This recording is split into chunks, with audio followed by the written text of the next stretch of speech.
कि पैसा मैंने आपको सुना दिया है, बल्कि मैंने आपको यहाँ बुलाया नहीं था। मेरा आदमी गया है। राजाशाही नहीं चलेगी, नहीं चलेगी, नहीं चलेगी।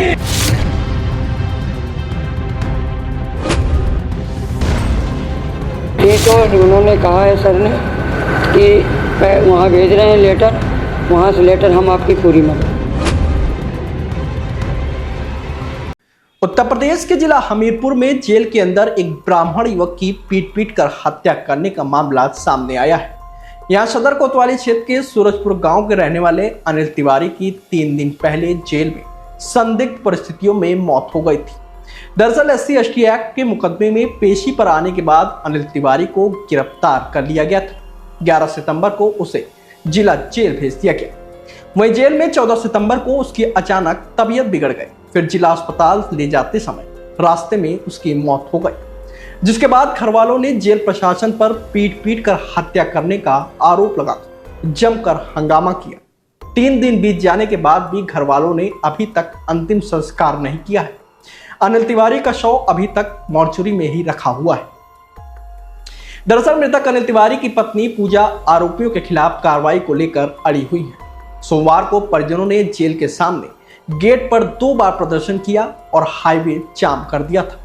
वहीं मंगलवार को अनिल तिवारी की पत्नी पूजा को मनाने के लिए गांव में एक पंचायत बैठी, जिसमें भाजपा विधायक मनोज प्रजापति और ASP मनोज गुप्ता भी मौजूद रहे। उनके सामने पत्नी ने ASP को खूब खरी खोटी सुनाई और कहा कि आप वर्दी के लिए डरते होंगे, मैं नहीं डरती, मुझे इंसाफ नहीं मिला तो आत्महत्या कर लूंगी।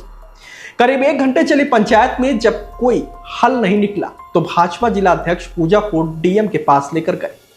जिलाधिकारी घनश्याम मीणा, पुलिस अधीक्षक डॉक्टर दीक्षा शर्मा और भाजपा जिला अध्यक्ष सुनील पाठक की मौजूदगी में सर्किट हाउस में वार्ता हुई। इस दौरान अधिकारियों ने पीड़िता को न्याय दिलाने का आश्वासन दिया। फिर FIR दर्ज होने के बाद पूजा ने पति के अंतिम संस्कार के लिए सहमति दे दी। जिलाधिकारी के मुताबिक इस मामले में न्यायिक जांच के आदेश दिए गए। मृतक के परिवार को मुआवजा दिलाने का प्रस्ताव शासन को भेजा जाएगा। साथ ही बच्चों का केंद्रीय विद्यालय में प्रवेश कराने और पीड़िता को विधवा पेंशन दिलाने की कार्रवाई की जाएगी। इसके अलावा पुलिस ने jailer Chandila, deputy jailer Sangesh Kumar, पुलिसकर्मी अनिल यादव, लंबादर दीपक, दिलीप, शफी मोहम्मद कैथी और राइटर विनय सिंह के खिलाफ हत्या का मुकदमा दर्ज किया गया है। इससे पहले बीते दिन जेल महानिदेशक PC मीणा ने डिप्टी जेलर संगेश कुमार और जेल वार्डन अनिल यादव को सस्पेंड कर दिया था और विभागीय जांच के आदेश भी दिए थे।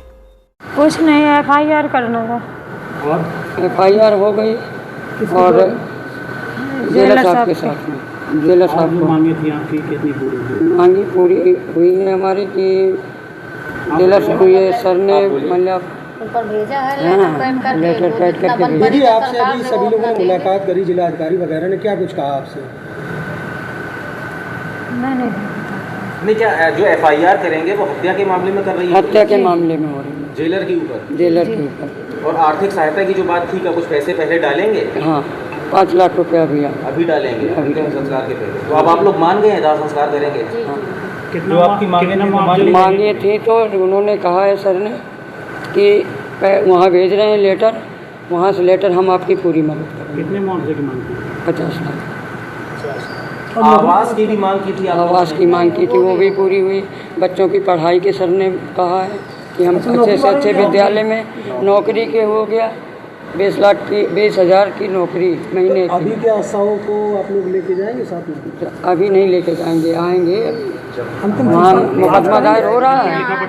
हाँ, तो पत्नी को नौकरी देने की बात हुई है? पत्नी को हुई है और भाभी को, मतलब इनकी जेठानी है, दोनों लोगों को 20-20 हज़ार की महीने की नौकरी दोनों को मिलेगी। ये जो सूरजपुर का एक युवक था अनिल द्विवेदी, जिसकी जेल के अंदर निर्मम हत्या हुई है, उसको मारपीट करके, उसके सिलसिले में आज ब्राह्मण महासभा अपने सारे पदाधिकारियों और संरक्षक महोदय के साथ में आदरणीय जिलाधिकारी महोदय के पास हम लोग आए हुए हैं, जिन्होंने ये मारपीट की जेल के अंदर घटना की है। उनके ऊपर तत्काल 302 का मुकदमा दर्ज करते हुए हत्या के तहत कार्रवाई की उन्होंने मांग की है, मुकदमा दर्ज करवाने की मांग की है तथा जो मृतक परिवार है उसके परिवार वालों को उचित मुआवजा देने की उन्होंने मांग की है, जिस पर के जिलाधिकारी महोदय ने संज्ञान में लेते हुए तत्काल आवश्यक कार्रवाई करने के लिए बोला है। हम लोग इसको देखते हैं। अगर ये हफ्ते खाड़ में नहीं होती है तो फिर बड़ा एक जन आंदोलन की तैयारी होगी और बहुत बड़ा जिले में एक जन आंदोलन हम लोग करने के लिए बाध्य होंगे। मामले को देखते हुए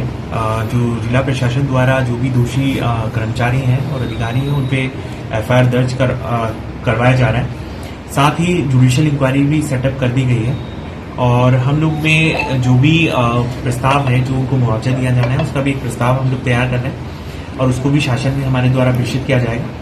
साथ ही उनकी एक डिमांड थी कि बच्चों के एजुकेशन को लेके, तो जो भी केंद्रीय विद्यालय में हम लोग बात करेंगे और उनको अच्छा एजुकेशन भी हम लोग प्रोवाइड कराएंगे। साथ ही जो विधवा पेंशन है उसका भी हम लोग ने बात किया है और उसको भी हम लोग सुचारू रूप से उनको यथाशीघ्र उपलब्ध कराएंगे। सर, जैसा कि एप्लीकेशन में देखा गया कि 7 लोग हैं जेल में, जो है जेलर भी है, डिप्टी जेलर भी है। एफआईआर के लिए क्या आदेश दिया गया सर? और सर क्या हत्या की धाराओं में मुकदमा दर्ज किया जाएगा? देखिए, मुकदमा जो है वो जो भी सुसंगत धाराएं हैं उनमें दर्ज किया जाएगा और मामले का चूंकि जेल के अंदर जब भी इस तरह की घटना होती है तो जुडिशियली इंक्वायरी का प्रावधान है, तो जुडिशियली इंक्वायरी की कमेटी भी बैठ गई है और वो भी अपनी जांच करेगी और जो भी सुसंगत कार्रवाई है वो यथाशीघ्र करवाई। सर, कौन कौन है जेलर, डिप्टी जेलर को ब्रीफ कर दीजिए। देखिए, डिप्टी जेलर साहब का जो है इसमें जो है और साथ ही जेल वार्डन है उनका भी इस पूरे प्रकरण में नाम आ रहा है और इसकी जांच जो है पुलिस स्तर से और जुडिशियली इंक्वायरी भी की जाएगी और जो जिसका भी और यदि नाम आता है तो उनपे जो भी कड़ी से कड़ी कार्रवाई की जाएगी। सर, दाह संस्कार के पहले क्या कुछ मुआवजा राशि जिला प्रशासन देगा पीड़ित परिवारों को? देखिए, जो भी नियम संगत कार्रवाई है, जो भी हम लोग कर सकते हैं, जो भी हमारे पास स्कीम्स है उससे जोड़ा जाएगा और उनकी मदद की। सर, 5 लाख रुपए देने की बात मृतक की पत्नी ने कही है कि दाह संस्कार के पहले प्रशासन से वार्ता हुई है, 5 लाख देने की बात हुई। देखिए, इस पे भी हम लोग कार्रवाई कर रहे हैं, जो भी है उनको मदद कर सकते हैं, जितना भी मदद कर सकते हैं वो हम लोग कर रहे हैं।